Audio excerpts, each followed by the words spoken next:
Well, good Sunday morning, everyone. $1 billion, 1 billion decisions, and in making those decisions, the good, the bad, and somewhere in between.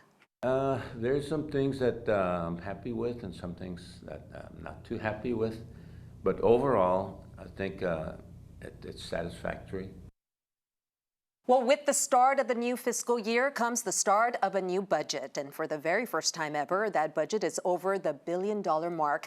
In our special On Your Side report, we reached out to every city council member asking what went into creating this record-breaking budget, from discretionary funds targeting district needs to the failed bond election that sparked a city efficiency initiative, and to third-party funding cuts, salary increases, rising property tax revenues, and even the sudden end of the budget workshops. Council members and the mayor shared their insights into the process.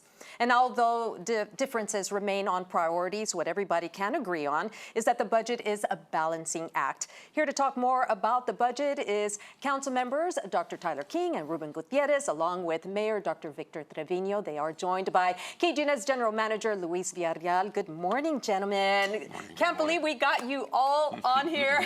I know your schedules were very tight, but you all made it work, and we really appreciate it. Thank you. We almost have quorum. Yeah, Too shy of a quorum. Wow. Well, we appreciate it. I want to start, Mayor, we just heard what you had said right now about, that it's not perfect. It wasn't perfect.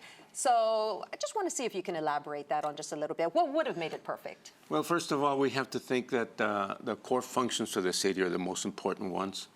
And we have other functions of the city, but we need to focus on what's health, police, fire, infrastructure, water.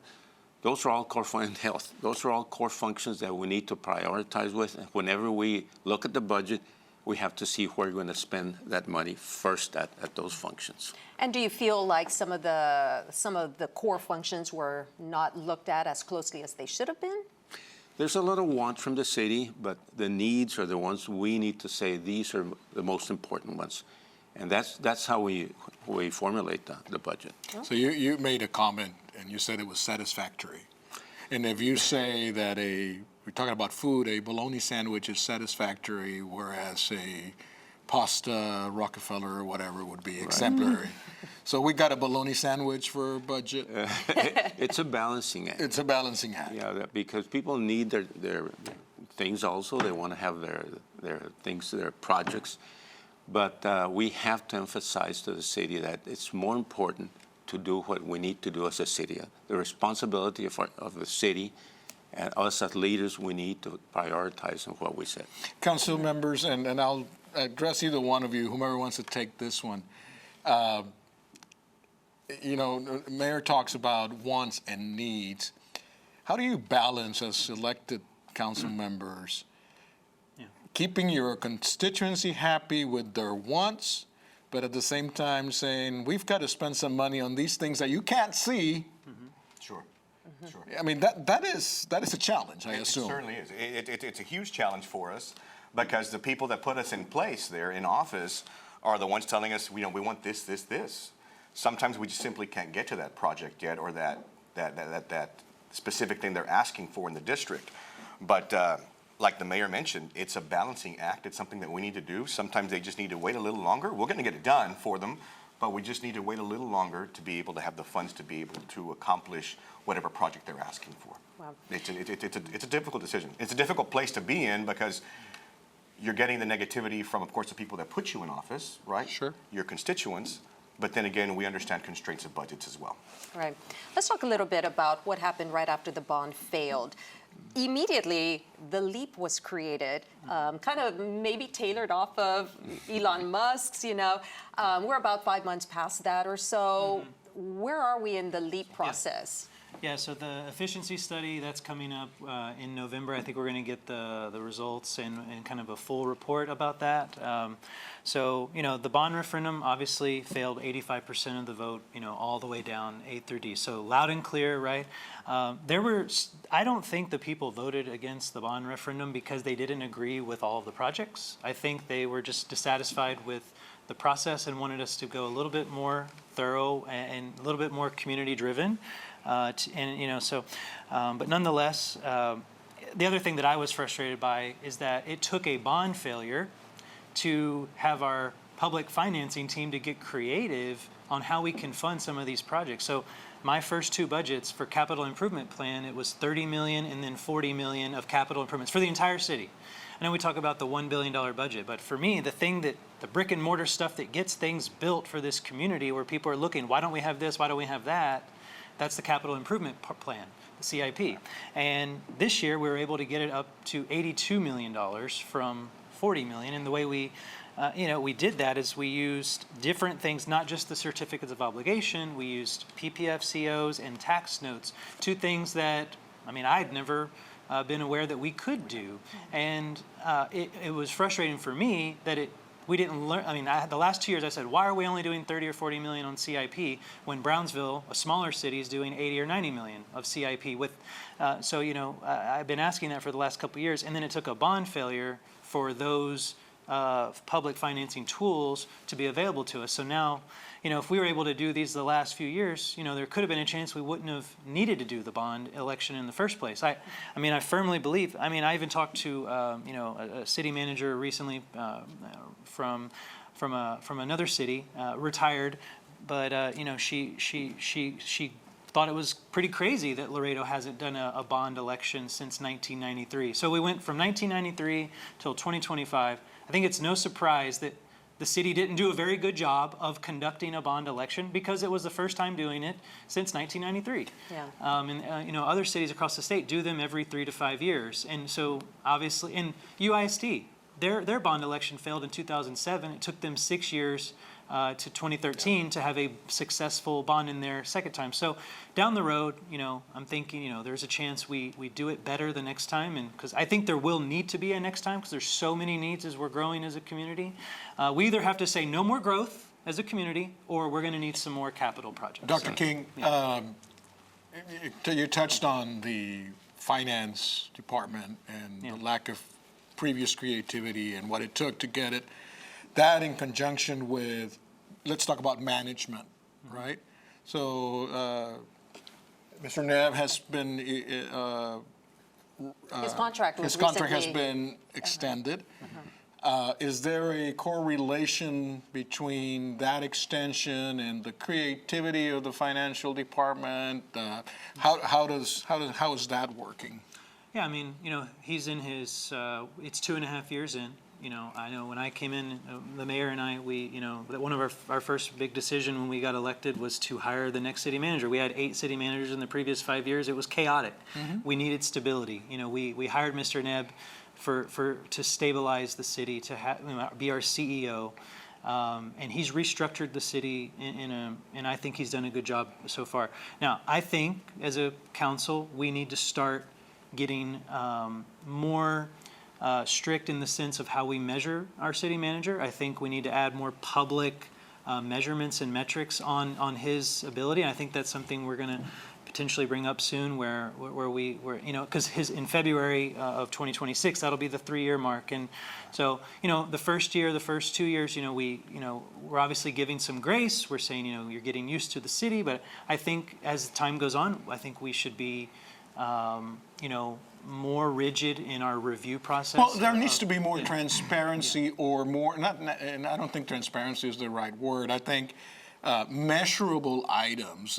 Sometimes we end up in these evaluations where we're just talking about specific things for a specific, council member that has a specific agenda or whatever, where there is no way, there should be. We need to be more scientific about it. Hey, this is what needs to be accomplished, and was it accomplished or not? Yeah.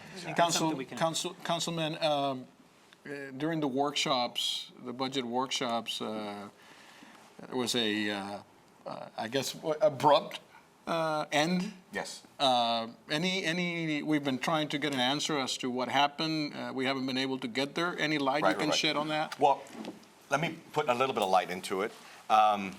This is the first time that since I've been sitting on council, almost 5 years now, that city council actually got involved with workshops prior to that budget talk. So we knew what was coming already. We had already discussed, and if you had an issue or a project that you wanted to concentrate on, we had 3 or 4 prior workshop meetings already. So everything was already discussed. So when we came into the budget talks that particular day, or those 2 days that were allocated for it, not that we needed the 2 days, they're just 2 days that are allocated for it, should we need them. When we came up and we were talking about budgets, there are some of my colleagues that like to talk a lot and embellish and literally waste time. And it's something that we didn't see that was going to be productive at all. What we did was end that meeting, approve the budget that's presented to us, because we had already spoken about it 3 or 4 times prior to, and then the next council meeting, it was put on there so we can discuss it. Because council meetings are what the public want to see, what they want to watch. That's where they're actually paying attention. Sure. And we put it out there to be sure they would listen to what was left of the budget, because we had gone through, I think, half of it by that time, of what was going to be presented to us. Had the department directors, did they know that they were, we saw Coach JJ up there saying that he had just rented a suit and he was prepared to give his presentation in a brand new suit. He's always renting a suit and renting a tie. Right. But he was pretty much cut off and just said, okay, we're done. Councilwoman Vanessa just called the meeting to an end. That was it. And everybody was just kind of like, okay, this was it. Right.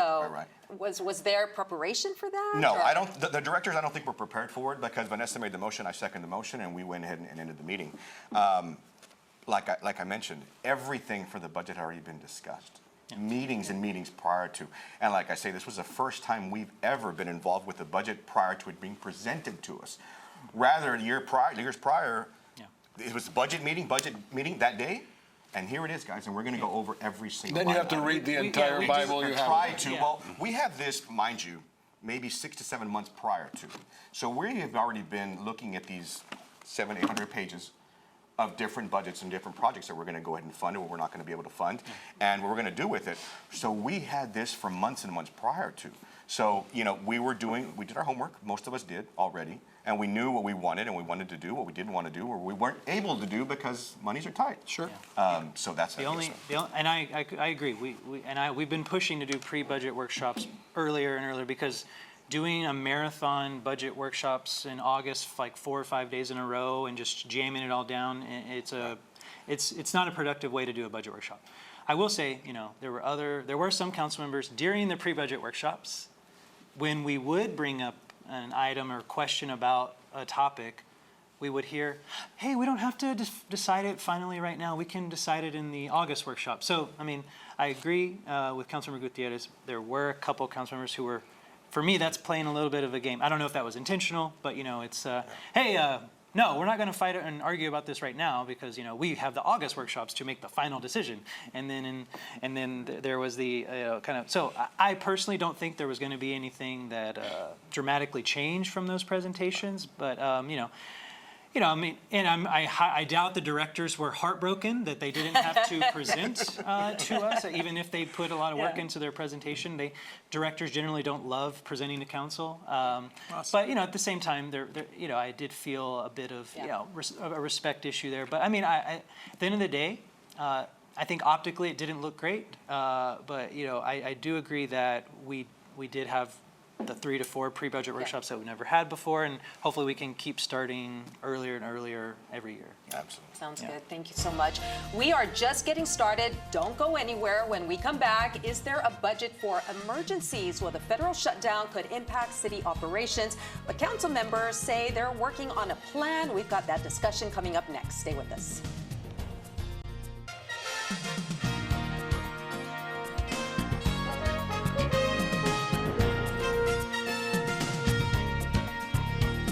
Welcome back, everyone. Well, how do you plan for an emergency budget, especially when federal decisions could impact local dollars? Well, City Council is hoping to have a plan ready for that. Before their regular meeting tomorrow on Monday, council members will hold a special session beforehand requested by Mayor Trevino. The meeting will discuss how the federal shutdown could impact city programs, employees, even the community. So the goal, to develop a plan of action to fund resources and support those that are being affected. Our panel has stuck around with us this morning. This time we're talking about what a longer federal shutdown could mean for our city and local services. Gentlemen, thank you so much for sticking around. Appreciate having you with us this morning. So we're going to talk a little bit about the council meeting. There's a council meeting planned for tomorrow on Monday, but there's a special called meeting planned for prior to that. Mayor, let's talk about that.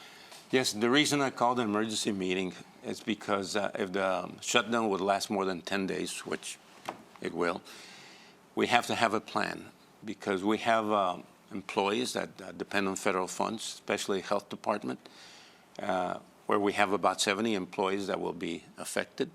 So we need to get a creative plan to see how we're going to help them. And this is something we need to discuss. That was the reason for the emergency meeting. Okay, so this is happening prior to the special called meeting tomorrow. Councilman Gutierrez, you have an agenda item that's on there. You're talking about trying to help out federal employees with perhaps utility bills? That's correct, right. So some employees, because they've been without a paycheck for over 2 weeks now, and it looks like it's going to be even longer. We wanted to make sure that they're taken care of as far as their water bills are concerned, anything the city helps out with.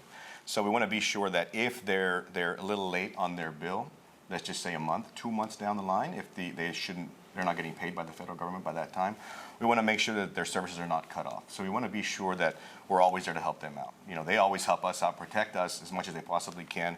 We want to be sure to be there for them as well. So let's talk a little bit about where these funds are going to come from.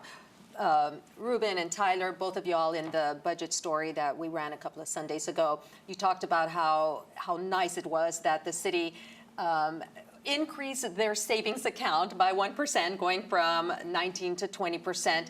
Where's this money going to come from? Is it going to have to, are y'all going to have to dip into the emergencies or to the savings account? Well, I think that's the point of the mayor. Thank you, the mayor, for calling the meeting. I think the point of the 4:30 meeting tomorrow is to confirm for management where that money could come from, and we'll hear from our city attorney on the the legality of how we go about doing this. Clearly, this is potentially going to be one of the longer government shutdowns that we've seen because there seems to be no movement on either side nationally. No one's blinking. So unfortunately, because we have such a dysfunctional Washington, D.C., cities are left to deal with the consequences of their inaction and inability to work together and get things done. So, we're going to find out tomorrow from management on what options we have. Any concerns of what kind of precedent this sets for future emergencies?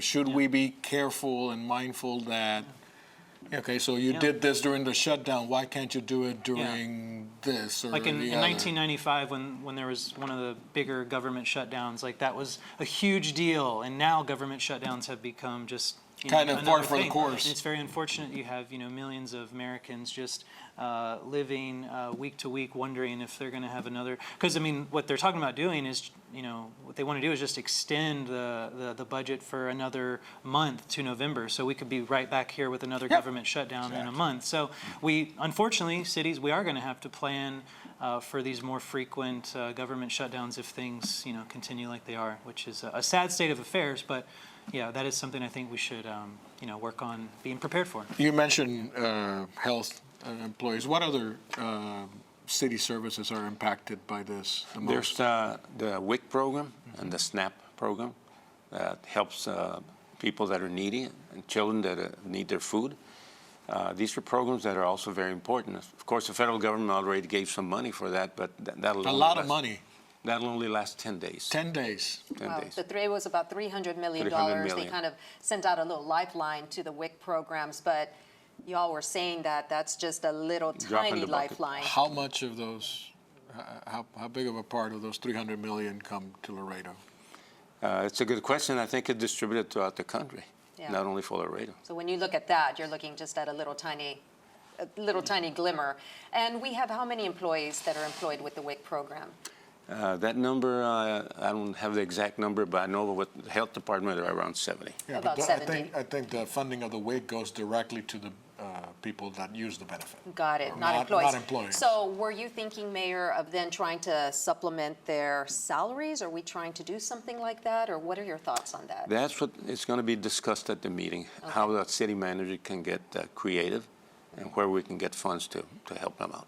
Got it. Not first responders, but, CBP officers, Homeland Security, do they come into play when we're talking about the possible forgiveness or whatever on water Utility bills, bills. utilities, things like that? Is that also being considered? Yes, any federal employee that's not getting paid by the federal government right now is something we're looking at, right? So they would need to bring proof, obviously, that they are employees and that they haven't been paid for the last several weeks, months possibly, depending how long this continues. But we need to help them out, Gentlemen, how much does the city have in emergency funds? What are we looking at? I mean, how much could we help out federal employees? What's our I threshold? think in our reserve, it's around $50 million, and then, we also have investments in the investment accounts that are significant, that we don't touch, they just grow, and, we collect, the dividends from, so there's definitely money. And then we get the CIF, the Capital Improvement Fund, that's basically funded partially through bridge transfer. So, I mean, there's options, We shouldn't use those things lightly, but in a case like this, I think it's fair to Yeah, consider. it's important to remember that some of those funds, they're sitting there, but we need them for our bond rating as well. Yeah. When we go out for bonds and we go out to get Correct. certain loans, we need to be sure that we're at a certain threshold and hold those monies in there, so the banks see how well you're in managed. great shape that we're in, exactly, because Laredo's in a great financial shape.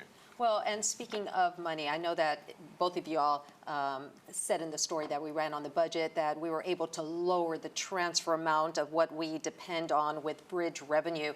Would we have to raise it up if we need to kind of bail out some of our government employees, maybe take a little bit more of that money? It's certainly a possibility. I don't think we're taking anything off the table at this moment. We're going to see what the city manager has to recommend to us, and then, of course, the council and the mayor will make the decision. If we think it's a good thing to do as far as approving what he's going to bring to us or bring to the table. But at the end of the day, those 70s employees need to be taken care of. There are employees, we surely don't want to see them go. There are certain people that it's necessary in our community specifically.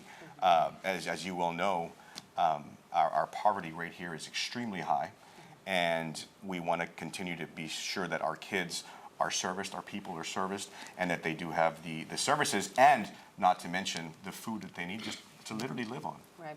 And we're medically underserved also. I was just going to ask you about that, Doc. Yes.